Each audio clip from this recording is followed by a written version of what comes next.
بسم الله الرحمن الرحيم. عن أبي هريرة رضي الله تعالى عنه قال قال نبينا صلى الله عليه وسلم من كان يؤمن بالله واليوم الآخر فلا يؤذي جاره كما قال عليه الصلاة والسلام وتسليم. இந்த ஹதீஸ் இமாம் புகாரி ரஹ்மத்துல்லாஹி அலைஹி அவர்கள் அறிவிக்கக்கூடிய ஹதீஸ்களில் ஒன்று.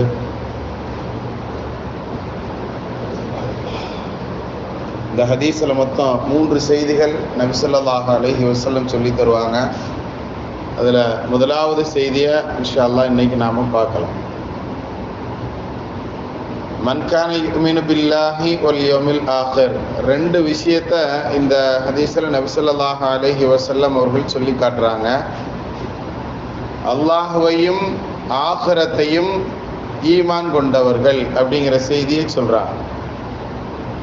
மொத்தம் 7 விஷயங்களை நம்பினா நாம முஃமின் அப்படிங்கிற பாயிண்ட் வரும். ஒரு மனிதர் முஃமின் அப்படின்னு சொன்னா, ஈமான் கொண்டவர் அப்படின்னு சொன்னா அவர் 7 விஷயங்களை நம்பணும். ஆனால் இந்த ஹதீஸில் ஃபர்ஸ்ட் விஷயத்தையும் லாஸ்ட் விஷயத்தையும் மட்டும் குறிப்பிட்டு சொல்லுவாங்க. மொத்தம் 7.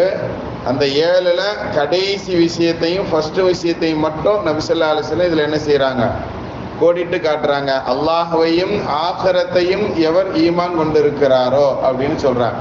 அப்படின்னா அதுக்கு இடப்பட்ட மிச்சம் உண்டான 5 விஷயங்களும் சேர்ந்து வரும். மொத்தம் 7 விஷயங்கள் அப்படின்னு கணக்கு.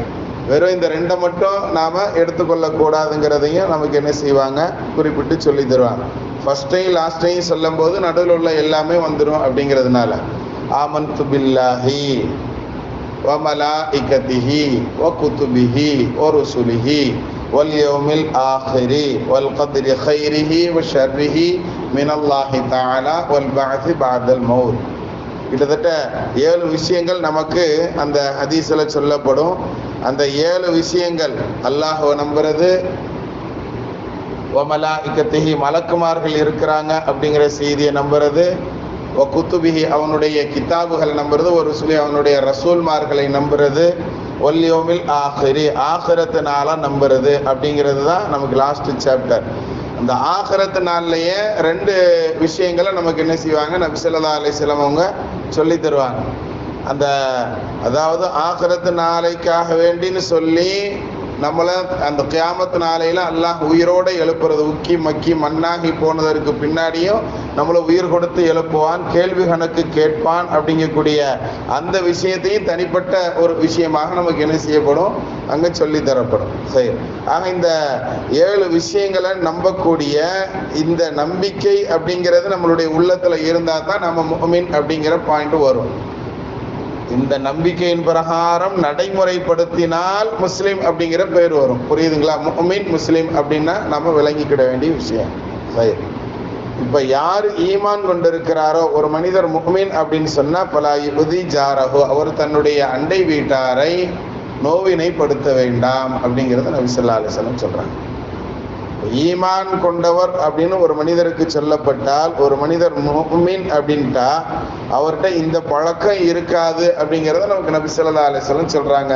ஃபலா யுதி ஜாரஹு தனது அண்டை வீட்டாரை அவர் நோவினைப்படுத்த வேண்டாம், தனது அண்டை வீட்டாரோடு சண்டையிட வேண்டாம், தனது அண்டை வீட்டாருக்கு தொந்தரவு கொடுக்க வேண்டாம். அது வாயாலேயோ கையாலேயோ எந்த விஷயங்களாக இருந்தாலும் சரி அவங்களுக்கு டிஸ்டர்ப் தராம இருக்கக்கூடியவர் தான் முஃமின் அப்படிங்கிறத நமக்கு நபி ஸல்லல்லாஹு அலைஹி வஸல்லம் சொல்றாங்க. இன்னைக்கு அண்டை வீட்டார்களோடு நாம் எப்படி இருக்கிறோம் அப்படிங்கிறத நாம் கவனத்தில் எடுக்கணும் கண்ணியத்திற்குரியவர்களை. அதனால் இந்த ஹதீஸின் பிரகாரம் நாம் அமல் செய்வதற்கு முயற்சி செய்யணும். ஈமான் உள்ள மனிதர் ஒரு மனிதர் முஃமின் அப்படின்னு சொன்னால் இந்த பாயிண்டில் நாம் தெளிவாக இருந்துக்கிடலாமா? இந்த ஹதீஸை ஏன் நாம் சொல்ல வர்றோம் அப்படின்னு சொன்னால், நாம் சொல்லக்கூடிய 2-3 நாட்களாக நாம் பார்த்துட்டு வரக்கூடிய செய்தியை நபி ஸல்லல்லாஹு அலைஹி வஸல்லம் 3வது விஷயமாக சொல்கிறாங்க. அதை நாம் வரக்கூடிய நாட்களில் பார்ப்போம். அல்லாஹ் அமல் செய்யக்கூடிய நற்பாகியவான்கள் நம்மை கபூல் செய்வானாக. பிஹக்கி சய்யிதினா வ ஆலி சய்யிதினா முஹம்மதின் ஸல்லல்லாஹு அலைஹி வஸல்லம்.